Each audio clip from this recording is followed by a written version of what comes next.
Alright, now we're going to be doing part 2 of the comparison video.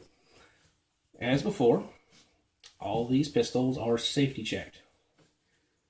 They are safety checked prior to the start of the video.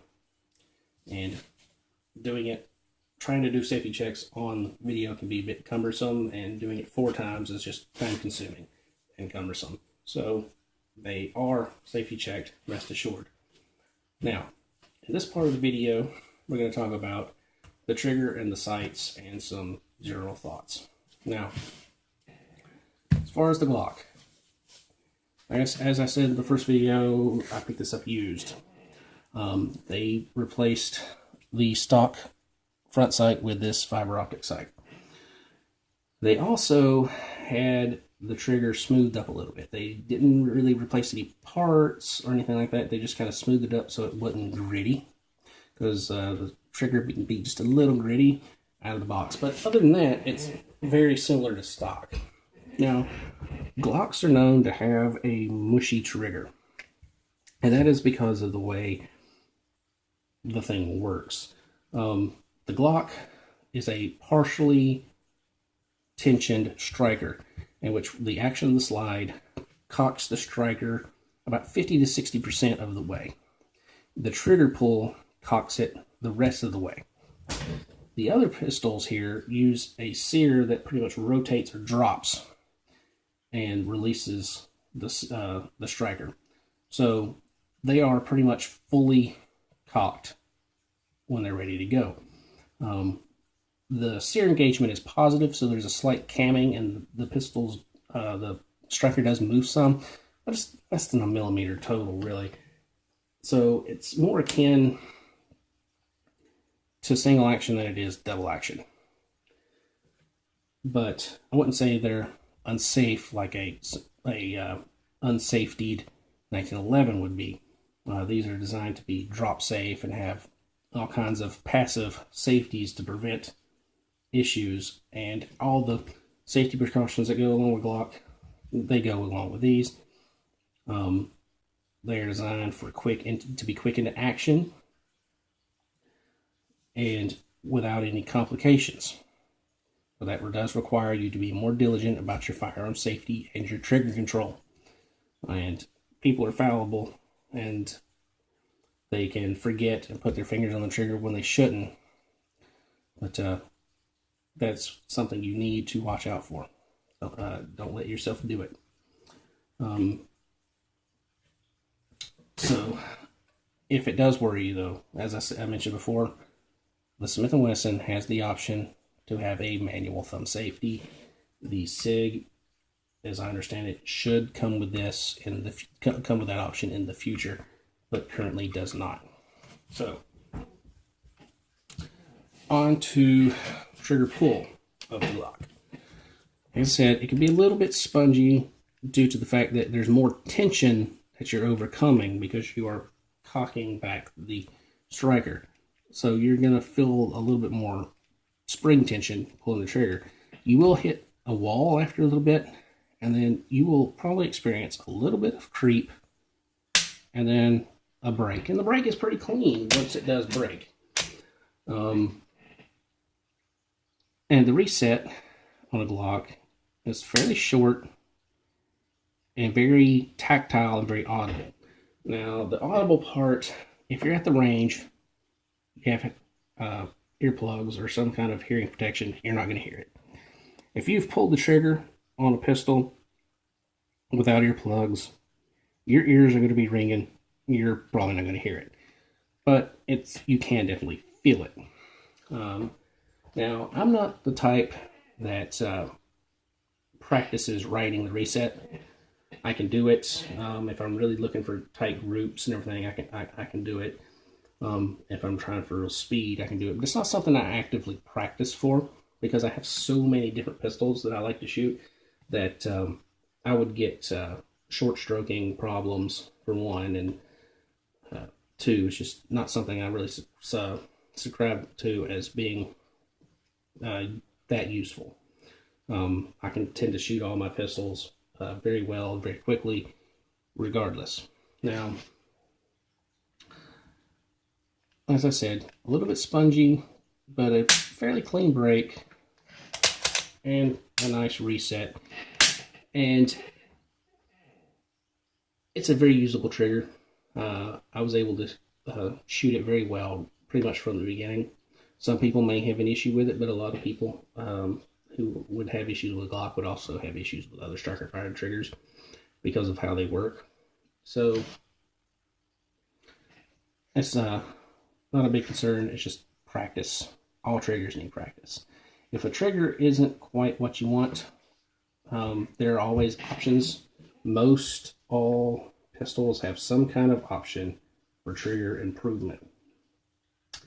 But I must stress that if you are going to do trigger work, that you must know what you're doing.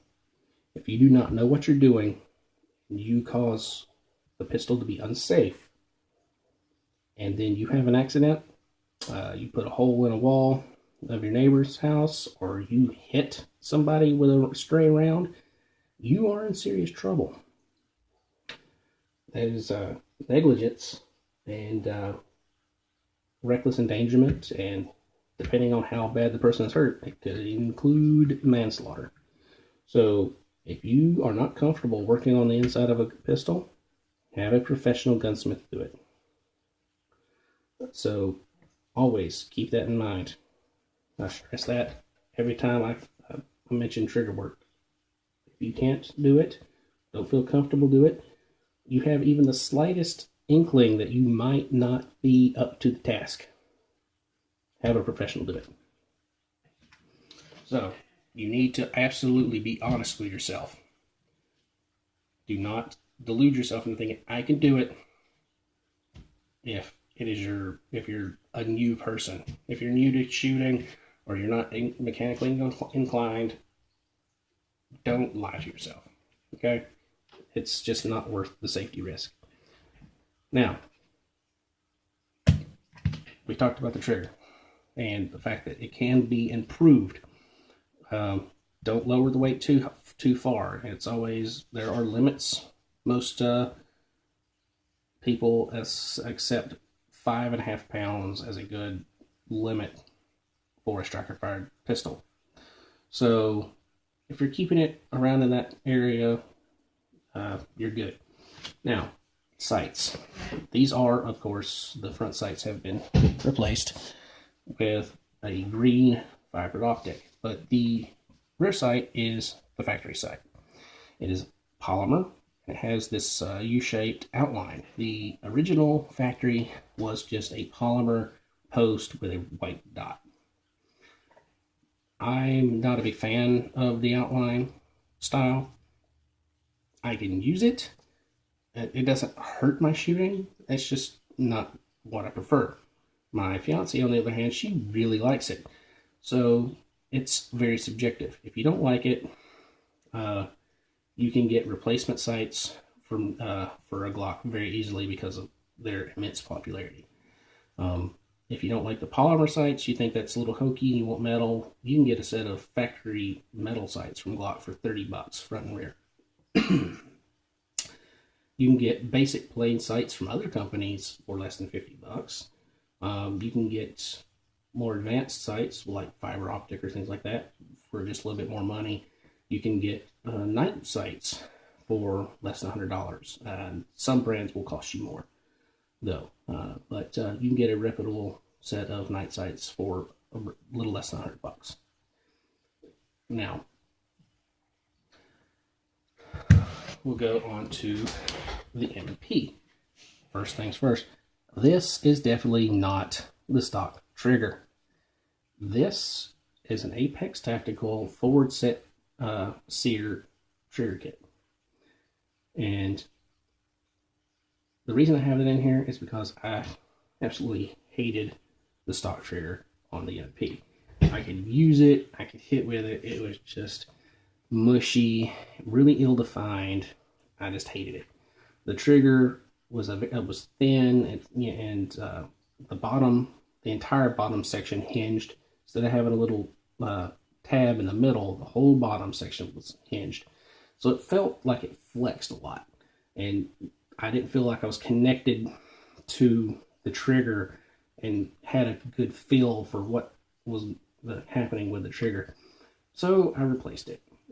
Apex makes several different kits. They have what they call the Action Enhancement Kit, which replaces the sear and the safety plunger and some associated springs, and you can get an optional replacement trigger for a little extra money. And it does reduce the travel a little bit when you do that, the overall amount of trigger travel. But I wanted the forward set sear for its greatly reduced overall travel.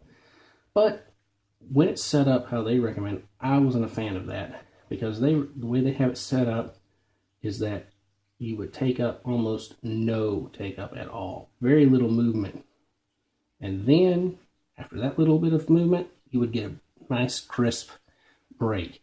So if you're familiar with a 1911, they said it was very 1911 like, and they were right. It was like a 1911 with slightly more take up, only slightly.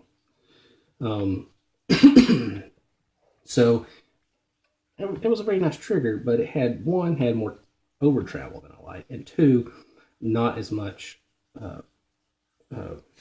take up. Because for these kind of triggers, I would much prefer to have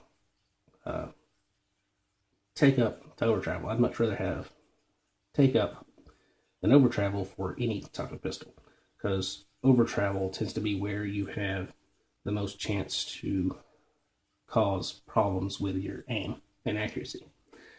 So I adjusted this trigger to be more like their Action Enhancement Kit trigger, and that you pull and then almost at the far rearward part of the travel is where the break is. And it is a very nice, clean, light break at about 5.5 pounds. Reset is very short. It clicks. You can feel it a little bit, but it's not very pronounced, which is a common thing with the M&Ps. It's better than it used to be. They've done some updates, but it's still not up to like Glock standard. It's far from a Glock standard, because those are very loud and very tactile. But as I said, it's not something I do. But the overall travel on this trigger is very, very short, which is what I like. But I feel that it is safe enough for carry if I needed to. But I have other options, because you do have some take up, and it's very similar to a Ppq trigger with just a little bit less take up and overall travel, and it's actually a better break, I think. So it's a very good trigger. The Action Enhancement Kit is a little bit more travel by about 1/8 of an inch. So overall, it's very similar to that, with just slightly shorter pull. That's one reason I like the Apex kits. They have different options, and you can get a pull like you like out of a pistol. As far as the sights that come with the pistol, they are just standard 3-dot sights. They're metal sights. In the past couple of years, they introduced a new style of rear sight that had this ledge here that allows you to do a reload. If you only have one hand, you can put the sight against the edge of a table, or hook it on your belt or some other object and rack the slide when you are injured and you can't use both hands. So if that's a nice little feature as well, if that's the kind of shooting you wish to do and the training you wish to do. Now, as far as the Vp9 trigger, out of the box, it is a very nice trigger. You've got some take up, and then my particular model or version has a slight amount of creep, and then a very good break. Other people report that they have no creep, and if I pull more akin to how I would do it at a range, I don't really notice the creep at all. But every pistol, there's going to be variations even between the same model, even if they were built one right after another on the assembly line. So mine has a little bit of creep. The one you get may have no creep, but it's not a detrimental amount of creep. It's a very nice trigger with a clean break and not a whole lot of over travel. And the reset is a little long, but it's very tactile and it's audible. My fiance loved this pistol. She picked this thing up and was shooting it better than any pistol she's ever shot with. Even her most beloved CZs that she just loves. I mean, she was shooting this pistol as good or better with her very first mag through it. So, to each their own. She shot better. She shot it better than I did. She wants to steal it from me because of that, but I'm not going to let her. So, it's a good trigger, and the sights are standard 3-dot style sights. Now, these sights are different in that they are luminous sights. They are not night sights in the sense that they have tritium inserts that are self-powered glowing. These require to be charged with light. Unlike those cheap little plastic toys and moons and stars that you were familiar with as a kid, these are actually fairly high grade luminescent material. They are very bright when they glow, and I don't know if it's a paint or if it's a little piece of plastic insert that goes that's inside the sight. These are metal sights. Either way, I found that with a brief exposure to a 150 lumen flashlight for just a second or two was enough to make these things glow brighter than tritium night sights, and they would stay glowing that bright for 10-15 minutes, and then they would start to fade a little. Still very much usable for at least an hour or more. So they're not as hokey as I thought they would be, but there are limitations to it. So keep that in mind. I mean, it's better than standard just white dots, but it's not as good as a dedicated set of night sights would be. But yeah, they do glow brightly, bright enough that I can see them glowing in a lit room. So they're not completely useless. Now, on to the Sig. The trigger on the Sig is also very nice right out of the box. Get your take up, and then you hit the wall, and then a very crisp break. The over travel is a bit more than I like, but it's not bad at all. It seems like the wall happens about the midway point of the total pull, and the pull is smooth enough that it is a very usable trigger. In the break, everything is very smooth and clean with this trigger, and I like it a lot. I like it better than the Vp9 does. It's people online tend to, it's almost a wash with who likes what. They're so close. They're very close in how good they are. The sights are 3-dot sights, and they are night sights, and they came with night sights from the factory, which is awesome. It's always awesome to get a factory option for night sights, especially because these did not cost. This pistol did not cost a significant price difference compared to others on the table. So, we'll talk about some things like the price. Gen 3s, I've seen get them as low as $450 online, up to a little over $500. The Gen 4s tend to run about $50 more than that, but you do get a third mag, and the backstrap options come with it. The M&P can be about as low as $475 up to about $550. Depending on online pricing and local pricing kind of, situation. I got this for about $525. It was a range and carry kit that came with a third mag, a Oopla, if I'm pronouncing that right, the magazine loader, a very nice magazine loader, and some Blade Tech gear. The Sig 320, I picked this up for $550, but I've seen them a little lower, but I picked this up right after it was released, and they were hard to get. but I've seen them down to $500. So you're looking about $500 to $550, and that is with the night sights. So that is an excellent price, very competitive price, and with the added night sight option, it's that is a very good thing to get right out of the box. The only downside being the grip frames. You do not get extra grip frames, so if you do not like the medium, you have to purchase those. But most people should find the medium very comfortable. The H&Ks, the Vp9, that's their most affordable H&K really. Most of the H&K line tends to be close to $1,000. This you can get between about $575 to $650. I got this one on sale for $575, so I got a good deal on this one. But usually it's between $600 and $650,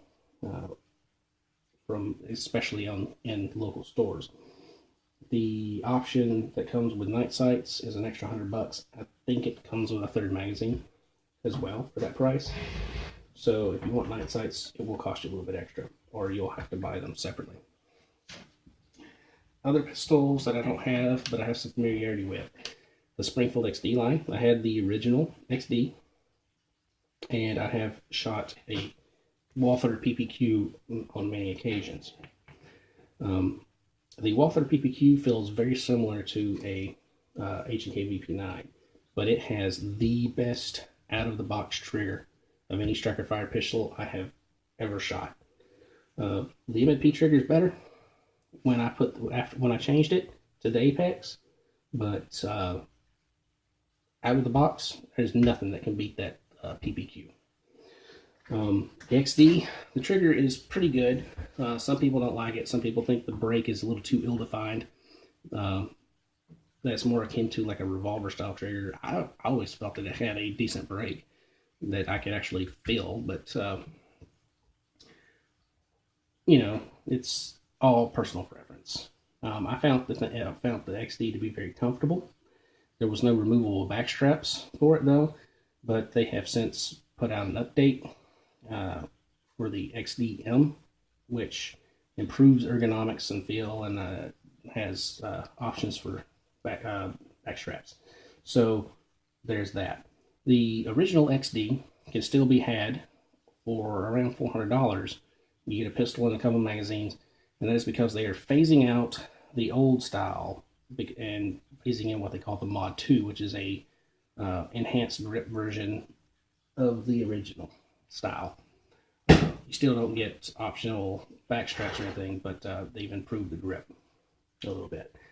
So you can get one, like I said, about $400 if you look around. The new Mod 2 version will cost you a bit more, closer to $500. The XDM will cost you between $550 to $600 usually, maybe a little less. The Walther Ppq will also cost you about the $550 to $600 range. So I've seen it as low as $500. So you're looking at prices around the M&P, between the M&P and H&K usually in price, and it is a good option as well. Some of the other polymers that are out there, there's the Steyr and the F&N. I have not shot them. I've only handled them. The Steyr has a very strange trapezoidal style sight. You'll either love it or hate it. And the trigger is different, but it's not bad. It's just different for a striker fired trigger. It pulls differently.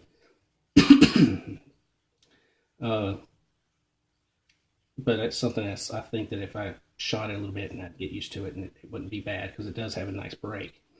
The F&N trigger is actually pretty nice, very smooth and a good break. But like I said, I have not shot either one of those. Now, what pistol would I say for you to get out of the four here, and even between the XD and the PPQ? I couldn't tell you. My personal choice on this table would be my M&P simply because I find it one of the most comfortable, and the trigger on it is so good. I like the way the Sig feels almost as much as the M&P, and it has a very nice trigger out of the box. The Vp9 with the slight finger grooving annoys me a little, but other than that, it's very comfortable and with a nice trigger as well. The Glock, I've mentioned the few niggles I have with it, but despite that, I still shoot this pistol very good. I'm very accurate with it. I can shoot it very fast, and I like it. I like it a lot, but there's other pistols I like much better. I don't love the Glock while I love my MP. Kind of a situation. So it really comes down to your subjective opinions. If you pick up a pistol and it's comfortable in your hands, and you try the trigger and you like the trigger, then that pistol will probably serve you very well. The chances of getting a pistol that doesn't function or has problems from one of these brands is very low. I mean, it can happen, but usually if it does happen, the manufacturer will take care of you. So rest assured that the chances are of that you're getting a good pistol, no matter which one you pick. So if you like the way it feels and you like the trigger, then by all means, do not feel that you have to weigh every tiny little thing. You're gonna most likely be happy with it. Now, if you're slightly put off by a trigger, we've mentioned improving triggers and all the cautions that go along with it, but that is an option. If you just love the way a pistol feels, but just wish the trigger was just a little better, you have an option. So that's always something you can keep in mind. So really, as I said, subjectively, I've explained the differences, some of the features of the pistols. Find one that fits what you desire in a pistol and fits your hands, and you're gonna find a pistol that you can love for a long time.